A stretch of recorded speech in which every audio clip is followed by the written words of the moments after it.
Bismillahirrahmanirrahim. Assalamualaikum warahmatullahi wabarakatuh. Alhamdulillah rabbil alamin, wassalatu wassalamu ala asyrafil anbiya wal mursalin sayyidina Muhammad wa ala alihi wa sahbihi ajma'in. Rabbi shrah li sadri wa yassir li amri wahlul 'uqdatam min lisani yafqahu qawli, amma ba'd. Pengurusi, jawatan kuasa, para imam, para bila, tuan-tuan, puan-puan, hadirin, hadirat, alhamdulillah, syukur dan berterima kasih banyak kepada Allah. Alhamdulillah kita dapat bertemu pada malam ini dan mudah-mudahan pertemuan kita mendapat manfaat dan keberkatan daripada Allah Subhanahu Wa Taala. InsyaAllah malam ni kita tengok bab berkaitan dengan munakahat, terutama yang khusus berkenaan dengan perkara yang merosak dan membatalkan perkahwinan. Sebelum kita masuk kepada tajuk itu, suka untuk saya gambarkan secara umumnya bahawa dalam kehidupan seharian ini, perkara asas yang kita miliki dan sekiranya kita milikinya, kita insya-Allah kita berada di landasan dan rel yang betul dan mudah-mudahan kita selamat sampai ke syurga. Bagaimana kita nak pergi ke satu destinasi, maka kita perlu kepada jalan dan pilihan yang tepat supaya ianya mudah dan cepat dan sampai ke destinasi itu dengan selamat dan betul. Maka kehidupan kita ini, perjalanan kehidupan ini nak menuju ke akhirat ini, tak ada dia pelbagai ujian yang mendatang. Maka ujian itu datang kalau kita tanpa ilmu yang ada di dada kita, takut kita pilih satu jalan yang jalan itu membawa kepada kita yang sesat dan salah.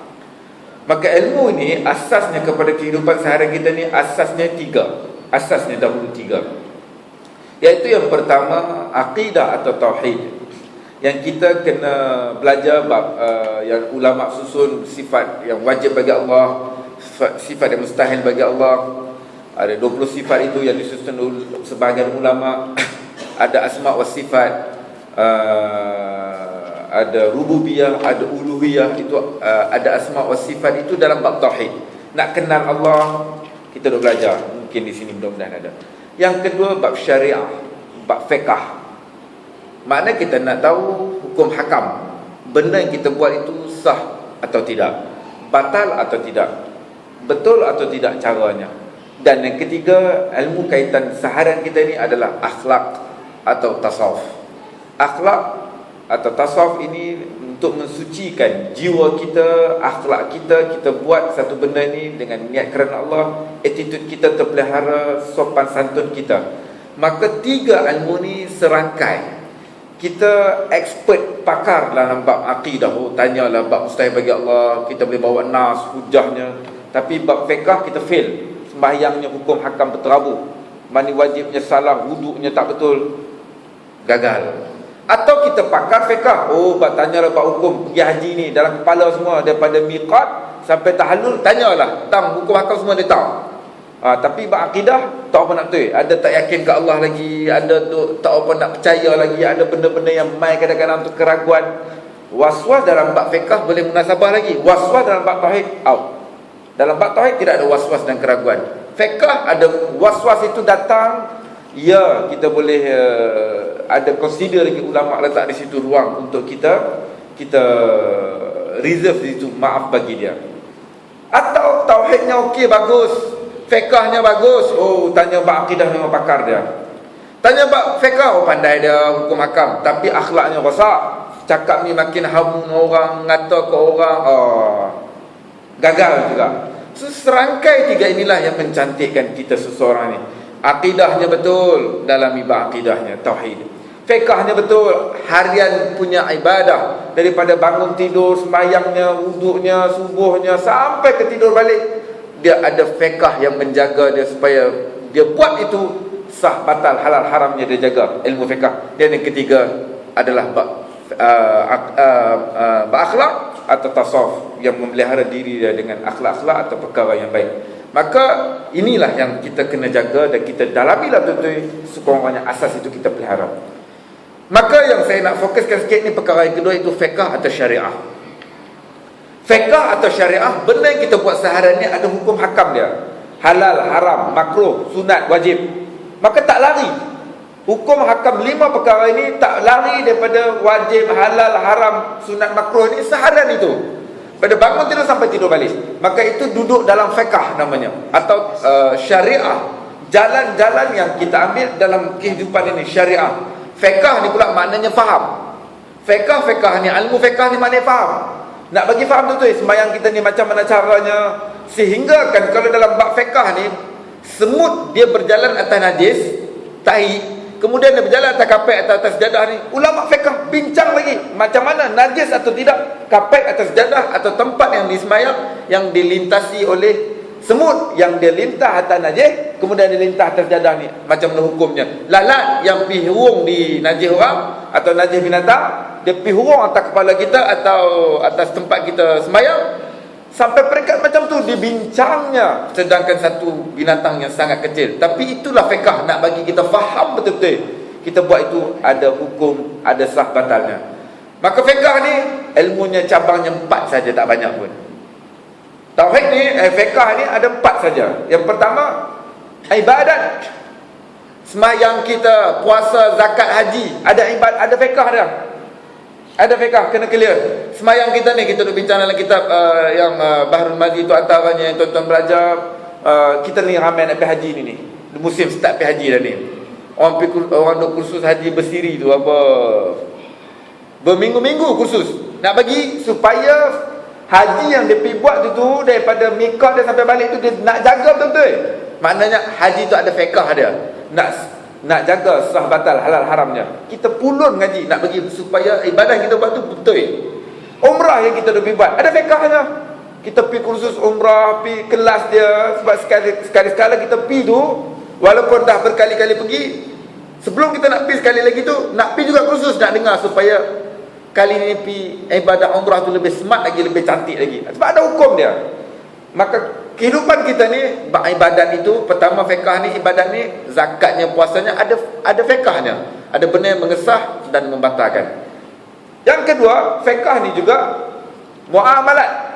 Yang kedua ni cabangnya ada muamalat ni. Kita beli rumah, beli kereta, beli tanah, masa insurans apa semua ni, ada fiqh dia. Ada sah batalnya. Muamalat ni tak banyak orang bincang. Kalau bincang pun kita boleh ramai tertidur ni. Tak ramai yang, yalah, bincang beli rumah, beli kereta, jangan ambil loan konvensional, ambil Islamik, tu bincang. Nak ambil takaful boleh, jangan ambil insurans ni tak bagi ambil. Tu macam mana? Takaful lah, jangan ambil insurans. Nama je beza pun. Sebab dia ada akad di situ yang nak jaga halal haram, riba, harta yang nak masuk dalam darah daging kita. Tu dalam bab muamalat. Yang ketiga, munakahat yang kita nak masuk ni. Munakahat ni bermula dengan khitbah. Bukan mula dengan khitbah lagi. Khitbah tu khitbah Minang, merifik. Bukan mula situ lagi. Mula daripada calon nak pilih tu. Ni haji ni sesuai kata buat suami, nak jadikan suami, nak buat besan. Sampai macam tu. Sampailah kepada mati dan bercerainya rumah tangga itu dan berkait dengan lepas cerai itu. Dan yang keempat adalah jenayah. Fiqh ni yang keempat jenayah. Hudud, kisah dan takzir. Maka itu yang ada 4 cabang dalam apa jenayah ni. Tak ramai masjid bincang. Bincang dia jenayah Islam lah. Jenayah Islam ni 3 pula. Hudud, kisah dan takzir. Tapi benda tu tak banyak diamalkan di Malaysia. Maka tak ramai orang nak bincang. Patutnya kena bincang lah. Sebab ini ilmu yang diwarisi dalam kita, agama kita. Cuma yang hari ini insyaAllah kita mula dengan bab munakahat. Munakahat ini secara umum sebagai mukadimah pada malam ini, saya tak tengok lagi lah kitab yang kita rujuk ni. Cumanya saya mulakan dengan gambaran mukadimah dulu bab munakahat ini. Pertama sekali, jangan kita rasa saya nak highlight ni adalah benda yang merosakkan dan membatalkan perkahwinan. Jangan kita rasa kita sekali angkat nikah 10 tahun dulu, 15 tahun dulu, 20 tahun dulu tu rasa nikah tu cukup dah, sampai mati atau sampai bila-bila kita kira pegang macam tu dah. Jangan bimbang. Sebab contoh, kita sembahyang tadi, hari-hari kita sembahyang, kita buatlah apa-apa ibadah pun. Baru ni kita lepas Ramadan, ni Syawal pun dah habis dah ni kan. Kita sembahyang lah, contoh sembahyang Allahu Akbar. Kita tengah sembahyang tu 5 waktu kita buat yang wajib seharian itu. Sembahyang tu boleh batal tak Ji? Boleh batal kalau kita buat benda yang membatalkan solat tu. Contoh, keluar mani. Awal-awal keluar mani lah. Kentut, cakap, kencing. Contoh, benda yang kalau buat dia hanya membatalkan semayang tu. Contoh, maka orang yang ada knowledge, sebagai contoh, dia ada ilmu, dia tengah semayang, Allahu Akbar, dia tengah semayang, dia kentut. Dia ada ilmu, dia berhenti semayang tu, dia pergi ambil wuduk, dia semayang lain. Tindakan walaupun benda tu benar asas, basic, tapi dia ada ilmu, tindakan dia betul. Dia terkentut atau dia sengaja kentut, dia keluar semayang, dia pergi ambil wuduk, dia semayang lain. Tapi kalau orang tak ada knowledge, tak ada ilmu, walaupun benda tu benar basic sahaja, dia tengah semayang, dia terkentut atau sengaja kentut, dia tak berhenti, dia semayang sampai habis. Sah tak? Memang tak sah lah. Macam tu juga dengan kahwin. Ya, akad nikah, tak tahulah sekali ke 2 kali, masing-masing punya sejarah lah ni. Kita kahwin, kita ada isteri hari ni.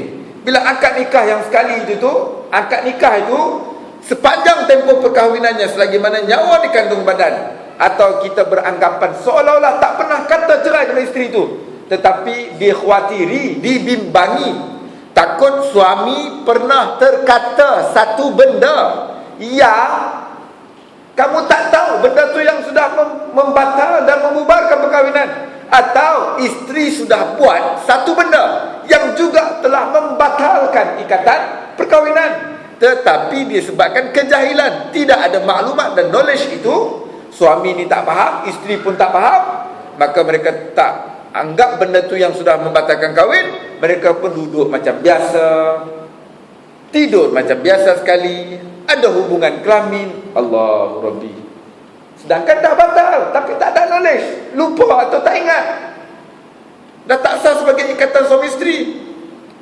Kena pula hubungan kelamin, dapat pula anak pula anak perempuan, 30 tahun akan datang, ayah tu jadi wali pada anak tu nikah.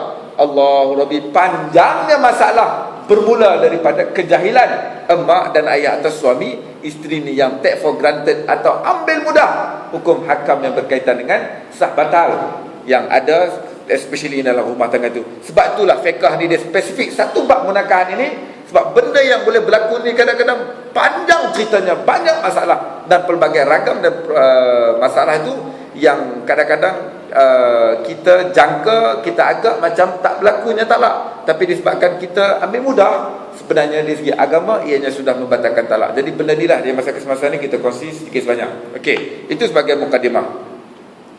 Saya ambil kata-kata Dr. Yusuf Al-Qaradawi dalam kitabnya Al-Halal wal-Haram fil Islam sebagai mukadimah ni lah. Saya kut kata-kata dia. Kata Profesor Dr. Yusuf Al-Qaradawi dalam kitabnya itu, dia kata orang Islam hari ini lemah, ditindas di serata tempat, bukan semata-mata dia lemah ekonomi. Memang lemah, tapi ada negara yang kaya ekonominya, negara Islam tu, umat Islam. Kadang-kadang dia lemah dari segi politiknya, itu sebahagian juga Islam ditindas hari ini ni.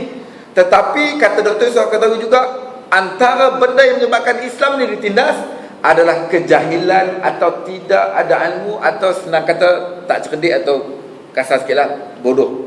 Tak ada ilmu, jahilnya dia, maka dia juga kesan kepada ditindas dalam kehidupan seharian dia. Satu. Yang kedua, kaitan lebih rapat lagi kata Dr. Yusuf Al-Qaradawi adalah apabila institusi kekeluargaan itu, yang mereka itu hanya pandai untuk bina keluarga, untuk kahwin. Orang kahwin dia kahwin, orang nak ada isteri dia nak ada isteri, orang nak ada anak dia nak ada anak, macam biasa. Tapi hukum hakam yang berkaitan dengan suami isteri dan anak pinak itu dia tak jaga. Maka apabila mereka ini jahil, tak ada maklumat, sekali-sekala bergaduh, sekali-sekala ada isu rumah tangga, bimbang, suami dah kata satu benda atau isteri dah buat satu benda yang dah tak sah sebagai suami isteri. Mereka dah tak sah sebagai suami isteri. Duduk sekali, maknanya sudah tidak ada keberkatan dari Allah Subhanahu Wa Taala. Allah dah tak jaga mereka sebab dia ambil mudah sangat dengan hukum hakam agama. Allah Rabbi. Maka kesannya lahirlah zuriat-zuriat dan keturunan-keturunan yang bukan aset kepada agama, tapi liability kepada agama ini. Jadi ini kesan jangka panjang, bukan hanya kepada kita, anak cucu nasab kita, tapi juga kepada agama kita. Kalau dah berpuluh orang, beratus orang, pasangan itu ambil mudah tentang hukum hakam rumah tangga, Allah Rabbi. Banyak kali pengalaman saya juga, orang Malaysia tempat kita yang sudah berlakunya cerai belasan kali, tapi dia tak ada maklumat, dia hanya ingat cerai boleh sambung, cerai boleh sambung. sedangkan Allah kata dalam Quran, at-talaqu marratani fa imsakum bima'ruf aw tasrihum biihsan. Cerai talak satu, cerai talak dua, boleh rujuk lagi. Maksimum 3 je, tak ada lebih-lebih dah. Tapi nak katanya masih ada orang yang beranggapan cerai sekali boleh sambung, macam mana putusnya tali boleh disambung. Sedangkan cerai ini memang boleh disambung, tapi 1 dan 2 saja. Ketiga cannot, tak boleh dah. Nak sebutnya masih ada lagi orang yang tak clear dan tak jelas. Maka itulah namanya fiqh. Munakat benda ni kita nak bagi faham betul, supaya apa yang kita buat, tindak tanduk kita ini selari dengan yang kehendak agama kita. Itu sebagai mukadimah. Okey. Sebagai permulaannya saya mulakan dengan lafaz dahulu. Lafaz yang berkaitan ni, dan insya-Allah di pertemuan akan datang kalau ada rezeki kita detailkanlah satu persatu benda yang sangat banyak dalam masalah munakat ini. Isu yang paling utama saya nak share ni pada malam ni lah lafaz. Lafaz atau kata-kata suami ni tak kisahlah dia berapa lama kahwin pun, sebab kita tak tahu. Sekali-sekala dia main marah tu, temperaturenya naik tu, dia marah, dia kata kat isteri dia atau sebagainya, atau bukan depan isteri, belakang isteri, tak kisahlah di mana pun. Yang dibimbangi kata-kata tu boleh menyebabkan sudah berlakunya cerai atau terbubarnya perkahwinan itu, kita bimbang, takut. Maka lafaz talak ni secara asasnya 2 sahaja. Perkataan yang keluar daripada mulut suami ini sama ada berlaku talak atau tidak. 2 jenis keadaan. Satu, ayat itu ayat yang soreh, ayatnya nyata. Ayat yang keluar daripada mulut suami itu direct bentuknya, jelas, clear. Dalam bahasa Melayu ni disebutkan 2 perkataan. Kalau suami sebut 2 perkataan ini memang clear dan jelas, atau bahasa fiqh disebut soreh, ayatnya nyata, direct terus. Kalaulah suami sebut ayat yang direct ini, yang nyata ini, maka ulama fiqh sepakat semuanya, kata immediately, on the spot, talak tu jatuh waktu tu juga, walaupun dia berlakon, walaupun dia bergurau, walaupun dia main-main, apatah lagi kalau serius. Sampai dengan hadis Nabi SAW, Nabi kata, salasun jidduhunna jidd wa hazluhunna jidd, at-talaq wa rujuk wa nikah. Kama qala Nabi SAW, hadis riwayat Imam Tirmizi, hadis sahih. Kata Rasulullah SAW, 3 benda, 3 perkara, hang jangan buat main-main, hang jangan buat gurau, hang serius pun jadi, hang main-main pun jadi. 3 benda ni. Pertama, nikah. Yang kedua, cerai. Yang ketiga, rujuk. Jangan buat main-main. Main-main pun jadi, serius pun jadi. Bahaya. Apa dia? Contoh, Haji Syuja ada anak dara, ada lagi? Ada lagi? Tak nikah lagi? Nikah dah. Sebab kita nikah dah. Contoh, nak kata Yus, anak dia kecil lagi. Haji Syuja bergurau dengan Yus. Contoh sajalah. Dia kata, Yus, handsome lah hang Yus ni. Siapa boleh jadi menantu, boleh buat hang jadi lelaki ni, untung dia. Dia kata macam tu. Contoh. Dia kata, aku ada anak dara tu, seorang lagi kat rumah tu, hak tak nikah. Alim nikah lah, contoh lah. Dia kata, dia kata nama Nelofa tu. Tak ada kena-mena hidup mati. Haji Syuja cakap depan siapa? Depan ustaz kita tu, dengan depan sahabat kita ni. Dia gurau dia kata, tak kisahlah gurau ke serius ke. Dia kata, Yus, ambil lah anak aku, nama Nelofa tu, buat isteri, malam ni ambil balik tidur, aku nikahkan hang dengan dia. Dia kata, saya terima, terima kasih. Dia kata, saya terima, setuju. Tak apalah. Masa tu dengar tu imam kita, ustaz kita ngaji, kita ni dengar, dia berdengar, oh betul. Tak kata apalah. Malam tu Yusri pergi Haji Syuja. Ya, di mana anak kata bagi kat saya malam? Saya pula. Taklah kata bagi nikah saya nak ambil. Malam ni saya balik. Mana hantaran tak ada apa, menteri tak buat. Tadi dah bagi. Dia tuntut hak dia. Haji Syuja tahan, tak boleh, mana boleh. Yus tuntut juga, kata dah bagi siang tadi, saya nak ambil lah. Jadi nikah tu berlaku tak tadi? Sudah berlaku atau tidak? Sudah berlaku atau tidak? Cukup rukun ke tu? Cukup tu orang pengalaman buat dia tahu tu. Sebab rukun nikah ni tak banyak. Rukun semayang pun 13, rukun nikah ni 5 betul? Sebagai contoh lah, nak jangan buat main-main. Siswi, suami ni lah, ni anak jadi suami ni, isteri, anak haji tu. Saksi ni 2 orang. Laki ke perempuan ni? Laki kan? Dah balik ke belum? Gila ke tak? Islam kan? Cukup masyarakat. Lain lah seorang bukan Islam macam seorang lagi budak umur 4 tahun tak balik lagi tu munasabah lah, tak apa lah, tak cukup syarat tadi. Wali wali anak dia sendiri bukan anak orang tak boleh bagi, anak dia sendiri anak dara dia. Yang kelima, hijab dan kabul, dia bagi, terima. Bukan kena salam, bukan kena buah tilam mata katil ke apa, buat lengkoi make gambar ke, tu kan, itu adat kita ya. Jadi benda tu sebagai contoh, gurau je asal pun. Tapi Allah Rabbi nak katanya cukup rukun, benda tu jalan. Dan Nabi SAW dah pesan dulu 1400 tahun dulu, jangan buat main. Ni haji-haji ni ramai dan ada, jangan buat gurau tu lah. Tak pasal-pasal bagi free korang, bagi kat aku tak apa, aku bagi kat orang lain tu nanya nanti kan. Jadi benda ni kena hati-hati ya, anak dara dia kan, kena hati-hati sebab benda ni tak pasal-pasal. So benda tu kena jangan dibuat gurau lah. Dan bab talak pun banyak lah. Dia gurau, dia kata kat isteri dia, kita sayang ni baru kita ada apa-apa nak buat hujung minggu ni, apa dah pun tak ada dah, syawal pun habis dah, saja gurau. Dia sayang, abang ceraikan yang talak satu, April Fool saja buat gurau je, April Fool dengan isteri dia. Jatuh tak talak? Jatuh. So waktu tu jatuh immediately, waktu tu juga. Okey, nak katanya Nabi dah pesan jangan buat gurau, jangan main. So perkataan yang immediately atau yang ayatnya direct ini, dua perkataan dalam bahasa Melayu. Dia sebut, pertama suami kata aku cerai engkau atau aku talak engkau. Dah tak ada tafsiran apa dah, cerai atau talak, memang ianya ayat yang direct. Walaupun dia bergurau, walaupun dia memain, tetap jatuh waktu tu juga. Dia tak perlu niat, bidunin niyah, ulama fiqh sebut, tak perlu niat. Tak kesalahan niat dia apa pun, tetap jadi. Jangan bermain. Atau dia pelakon, katalah career suami isteri ni, careernya pelakon contoh. Katakanlah dia ditakdirkan berlakon satu filem drama, satu scene, satu babak, director kata, hero baca skrip ni kepada heroin ni di luar filem tu isteri dia yang sah. Dia baca skrip, dia kata, oh ada nota, saya baca nota dulu lah. Kalau ada soalan boleh SMS saya ke nombor, bukan nombor saya lah, nombor you sini, 013-311-4619. Kalau ada soalan kaitan dengan tajuk kita malam ini, atau kalau nak buat nota pas ke saya terus pun tak apalah, terpulang lah. Kreativiti masing-masing lah cara kan. Nak tanya direct pun tak ada masalah. Okey.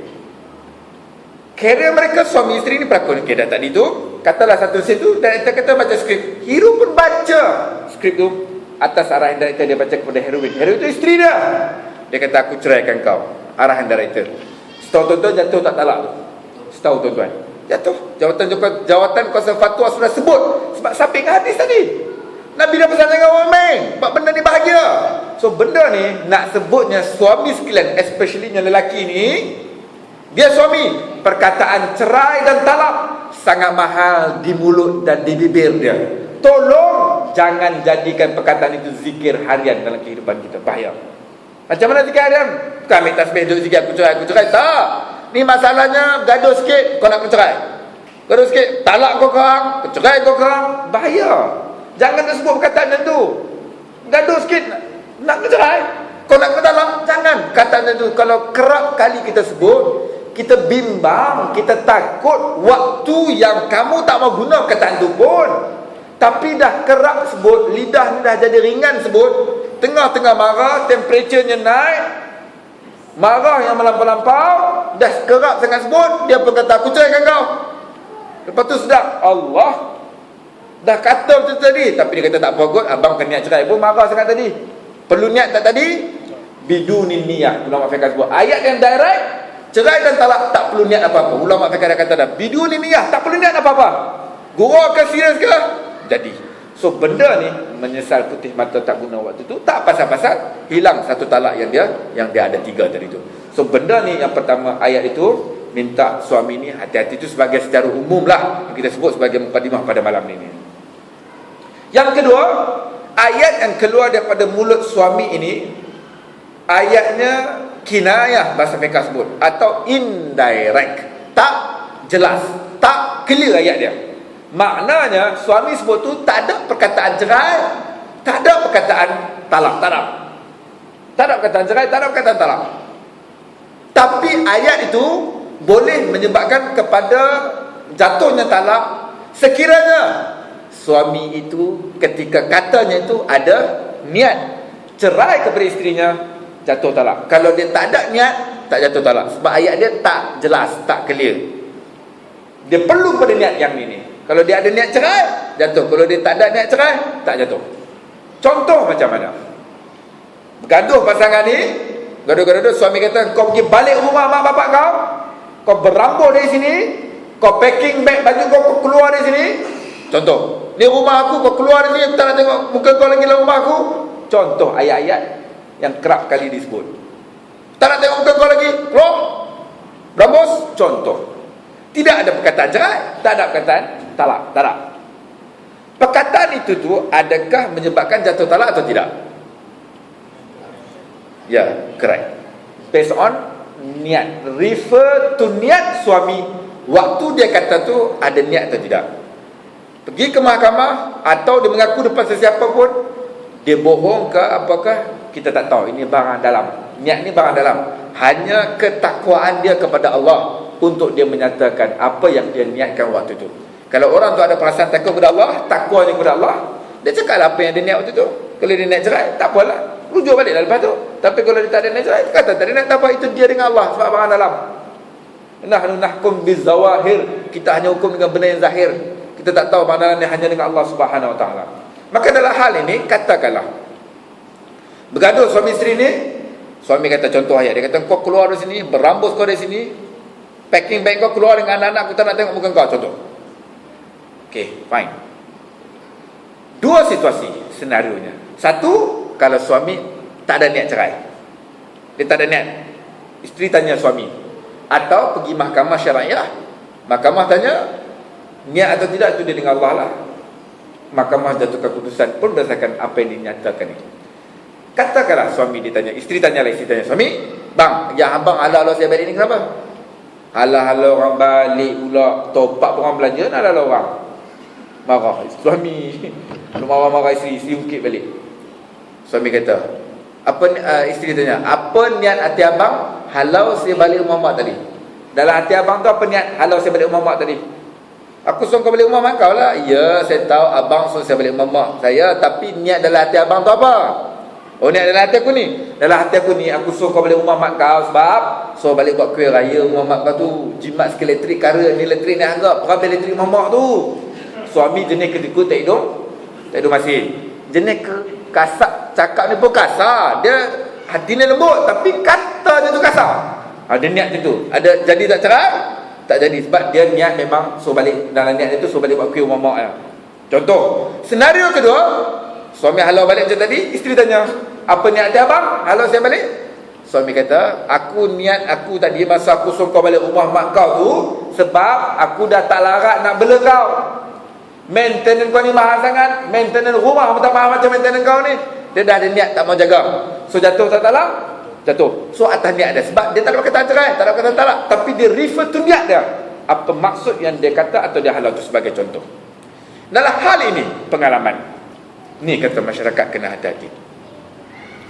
Suatu keadaan suami bergaduh dengan isteri, dia bergaduh dengan isteri, kau berambut dari sini, kau keluar dari sini, contoh. Isteri pun dah kena halau, dia keluar packing bag balik rumah mak di kampung halaman, berbulan-bulan, lebih kurang 6 ke 7 bulan. Bila dah lama di kampung, isteri ni boring, wifi tak ada, internet slow, coverage tak sampai, nak update Facebook payah, nak WhatsApp payah. Itu saya tambah lah, ni saya tambah lah. Isteri pun balik semula ke rumah kelamin mereka, tanpa suami jemput, tanpa suami panggil. Suami tengok lah, hang balik apa? Boring lah bang, duduk kampung tak ada apa, internet tak ada. Balik tak apa, baby, suami pun tak kata apa. Sejuk lah, lama dah, 5-6 bulan dah cerai. Bukan cerai lah, dia kata tadi tu.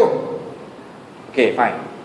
Bila dah balik, sekali-sekala dia usik lah isterinya tu, dia duduk rumah dah, tidur sekali apa semua, okay, selesai.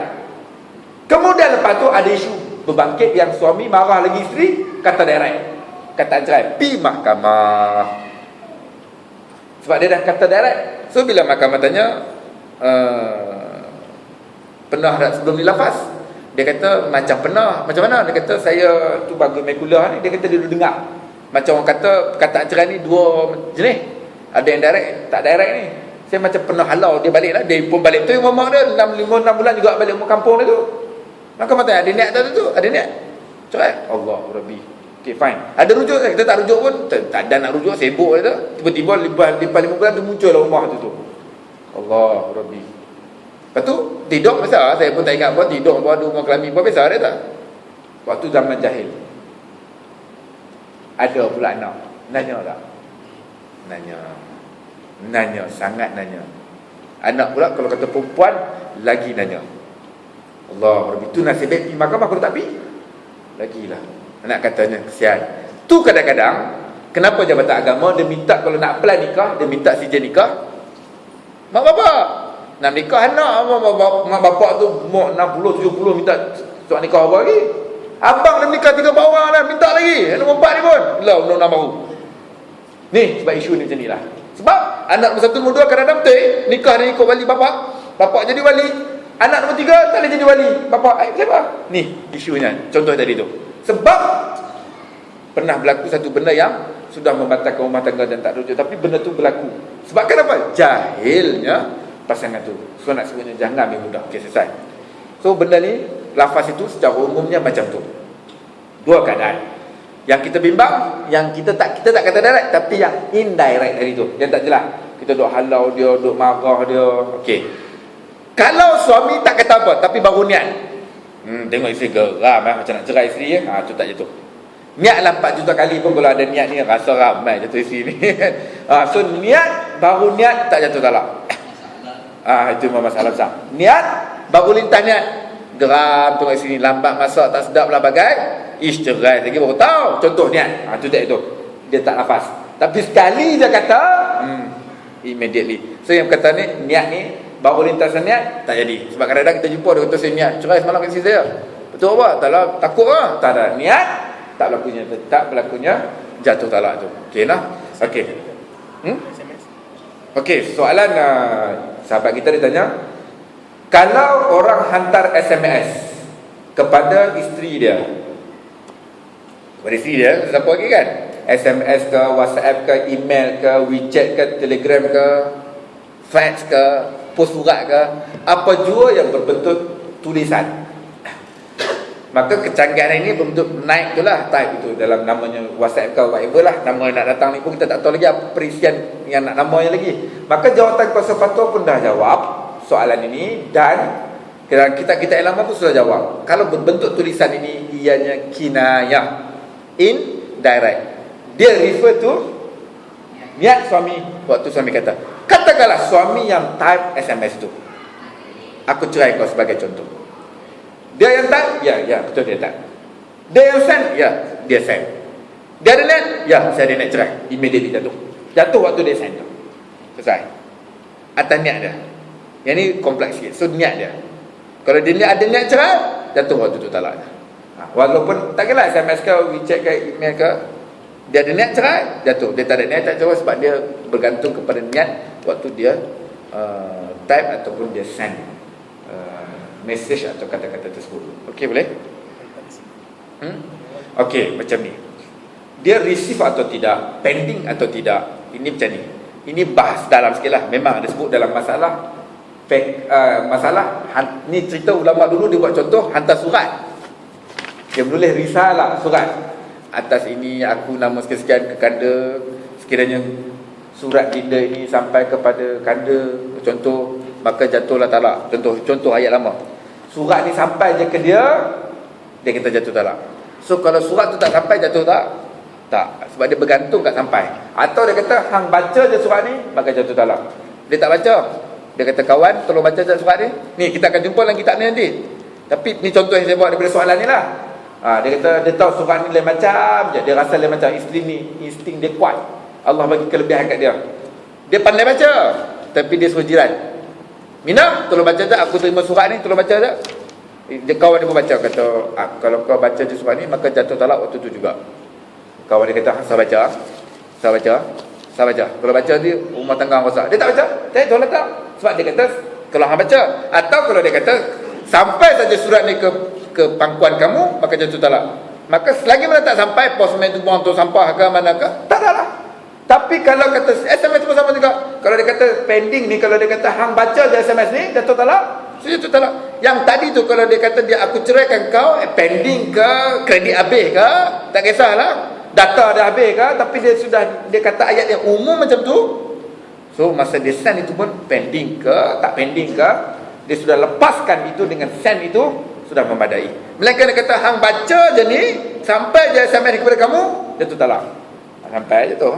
Dia bergantung kat situ. Di istisna digantung dengan satu benda yang akan berlaku kalau dia menghalang untuk jadi atau tidak talak itu. Okey? Okey. Itu lafaznya secara umum, lafaz talak ni.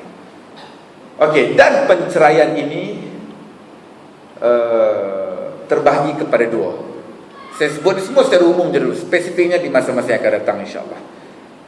Cerai ni ada dua. Satu, cerai yang cerai itu boleh dirujuk.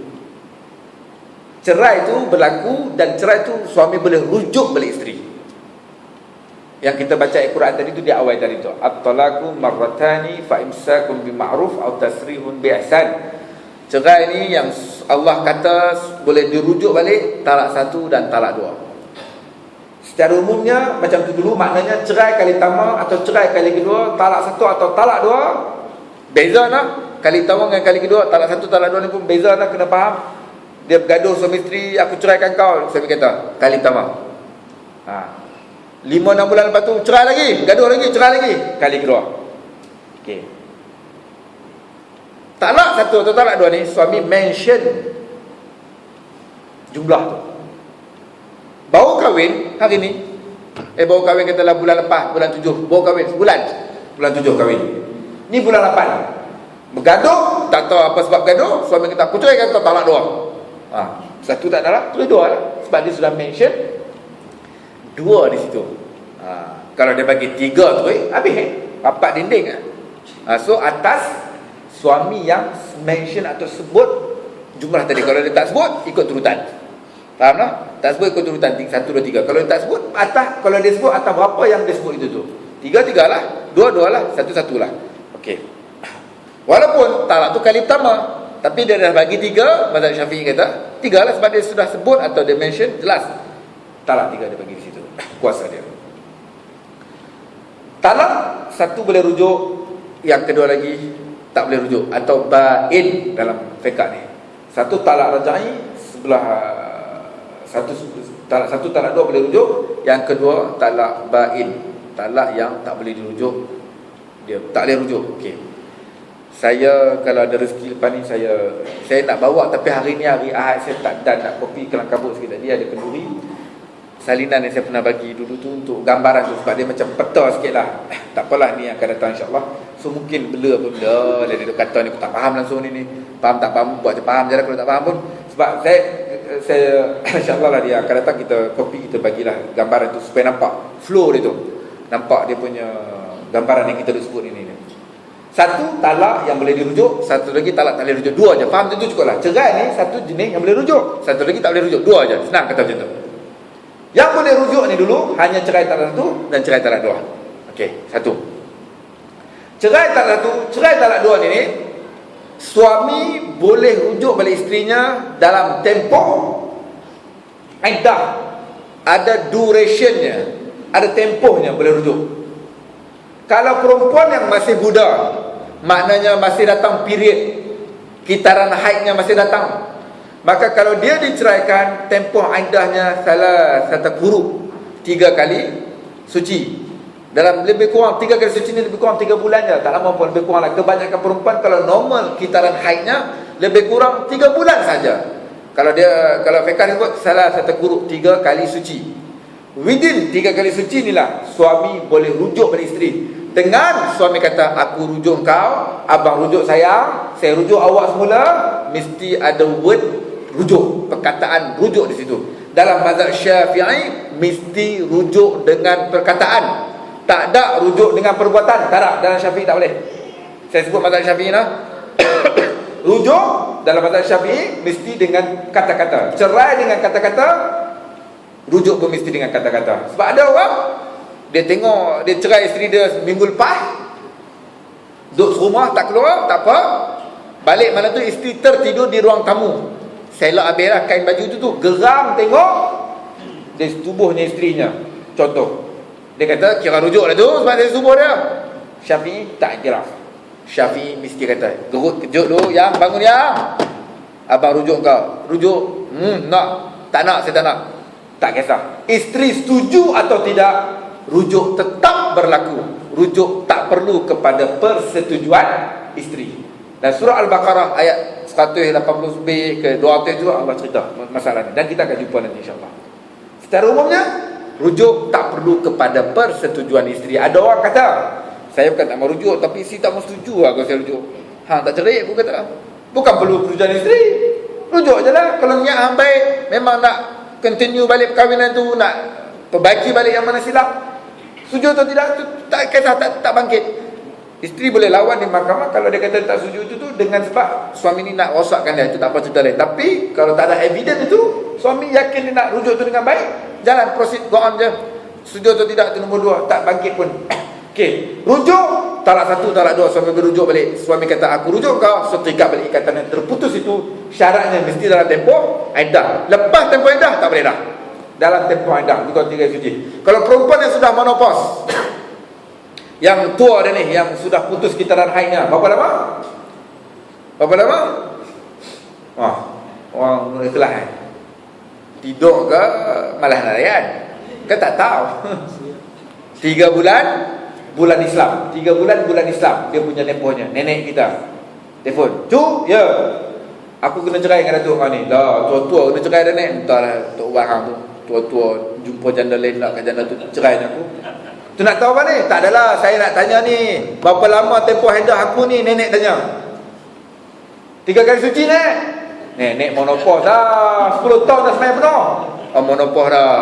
So berapa lama nak cadang kat nenek? Kata 3 bulan bulan Islam. Nak kira macam mana? Nak kira macam mana? 3 bulan. Nenek kena cerai bila? 1 Rejab contohnya.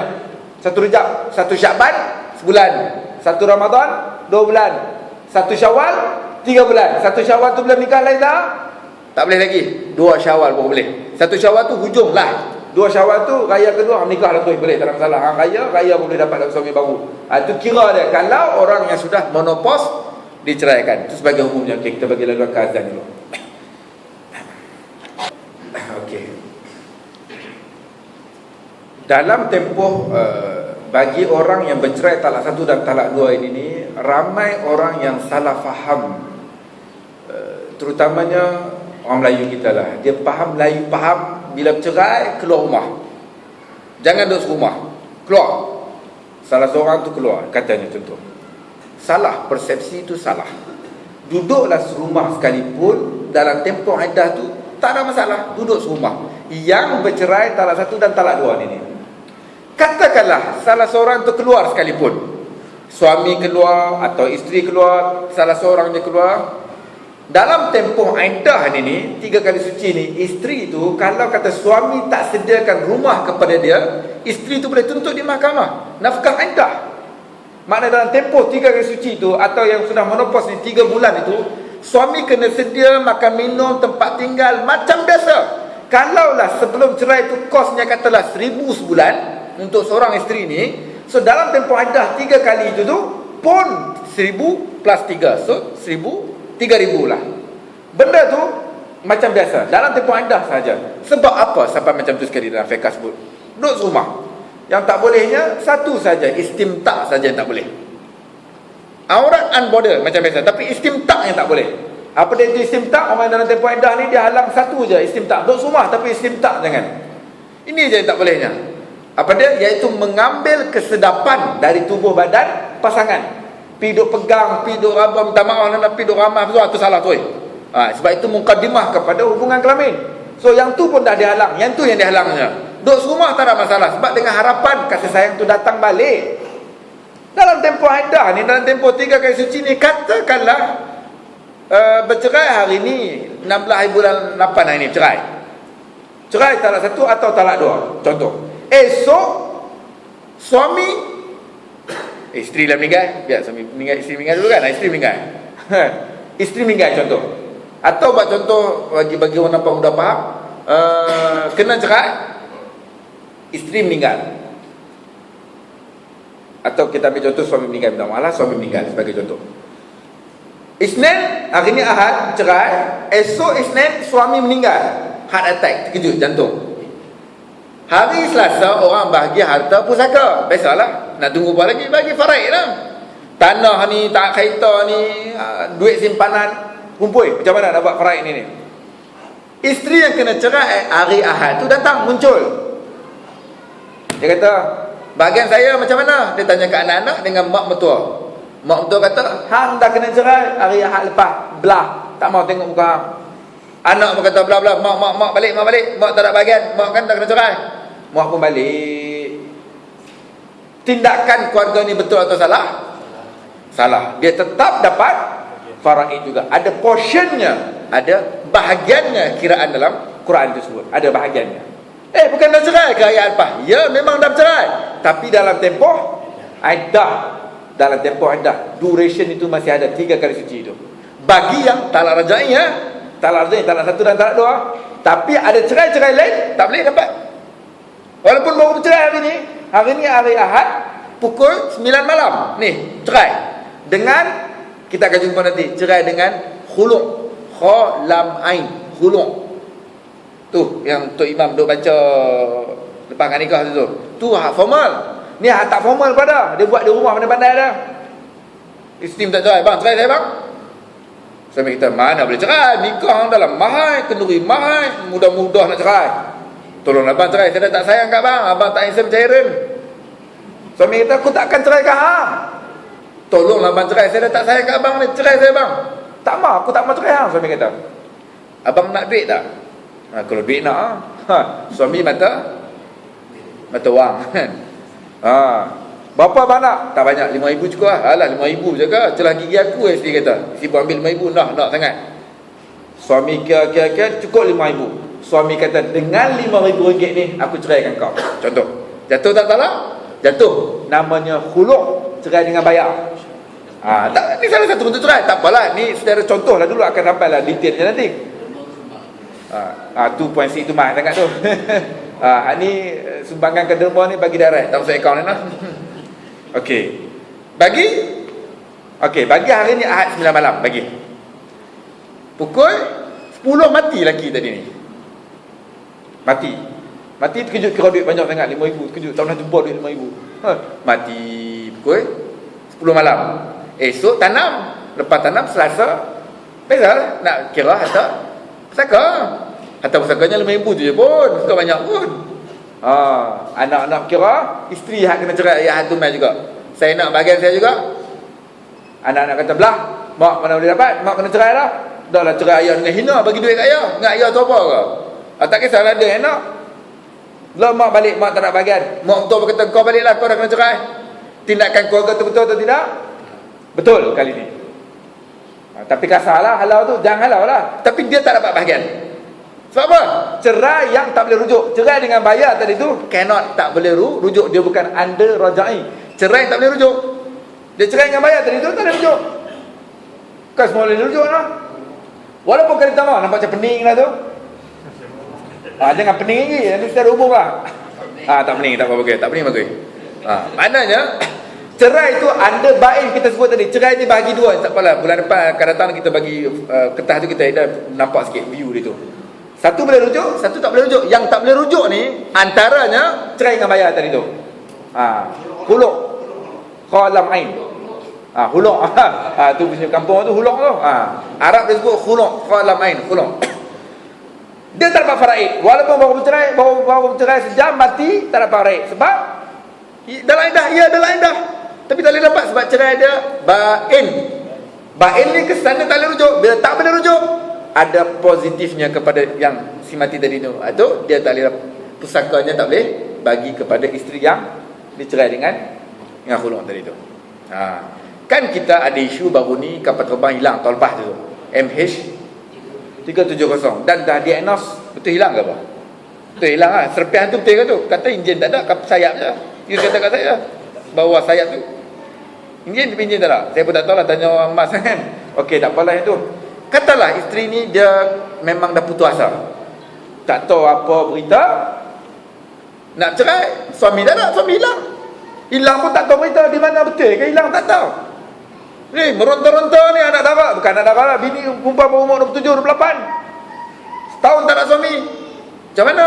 Tengok tu Imam geram, tengok tu Bilal tu. Kan? Tapi laki dia takkan nak kahwin, mana boleh. So dia ada cara tak nak cut cepat sikit. Sementara nak tunggu announcement rasmi tu. Mohon fasah. 4 bulan hilang cukup dah, 4 bulan cukup dah. Hilang? Okey, tak apa. Fasah. Tapi kesan fasah, tiba-tiba hari ni fasah. 3 habis dah, nikahlah dengan Tok Bilal kita ni. Muncul laki dia tadi, balik dengan beg, dengan jaket apa semua. Ada lagi ha? Kata hilang. Tak adalah, aku tersadai kat pulau mana tak boleh itu isu. Atau betul-betul mati, katalah betul-betul meninggal, tak tahu apa, dah di announce rasmi memang hilang betul, tak tahu, memang putus asa, cari hilang. Bila dia fasah tadi tu, automatik dia menghalang hak dia daripada harta pusaka. Dia mohon saja fasah, tak dapat harta pusaka. Walaupun 3 tahun akan datang pengumuman rasminya kata memang hilang, anak-anak bakal bagilah harta kereta, tanah banyak, mati ni dia ada harta. Dia kata ada isteri masa meninggal, ya, tapi isteri tu dah minta fasah, dia tak dapat faraid. Sebab dia nak cepat lah. Tu duk main tarik tali tu, nak fasah tak dapat faraid, tak fasah tak tahu bila nak umum ni, nak nikah kan ni. Duk main tarik tali tu. Nampak kan? Tak apalah, ni masalah yang muncul sikit lah. Okey. Secara umumnya macam tu. Maknanya cerai, satu boleh rujuk, satu tak boleh rujuk. Kita berhenti kat situ dulu. Maknanya yang boleh rujuk ni 1 dan 2 saja. Yang tak boleh rujuk tu insya-Allah akan datang ni kita detailkan lagi. Sebab dia banyak yang tak boleh rujuk ni. Okey, kalau kata ada soalan, ada tak ni? Kalau tak ada, kalau tak ada saya tutup je. Tak ada lah. Okey, saya berhenti di sini dulu. Yang baik tu daripada Allah, yang kurang tak kelemahan saya minta maaf banyak-banyak. Subhanakallahumma bihamdika asyhadu an la ilaha illa anta astaghfiruka wa atubu ilaik. Bismillahirrahmanirrahim. Wal 'asri innal insana lafi khusr lil ladzina amanu wa 'amilus solihati wa tawassaw bil haqqi wa tawassaw bis sabr. Bismillahirrahmanirrahim. Alhamdulillahil alamin wassalatu wassalamu ala asyrafil anbiya'i wal mursalin sayyidina Muhammadin wa ala alihi washabbihi ajma'in. Allahumma zidna rizqan halalan katsiran wa imanan kamila wa 'uluman nafi'a wa sihhatan jayyida wa zakatan 'aliyya wa qalban safiyya wa nasran 'azima. Rabbana atina fid dunya hasanah wa fil akhirati hasanah wa qina adzabannar. Wa sallallahu ala sayyidina Muhammadin nabiyil ummi wa ala alihi washabbihi barak. Assalamu alhamdulillahi rabbil alamin. Taqabbalallahu minkum. Assalamualaikum warahmatullahi wabarakatuh.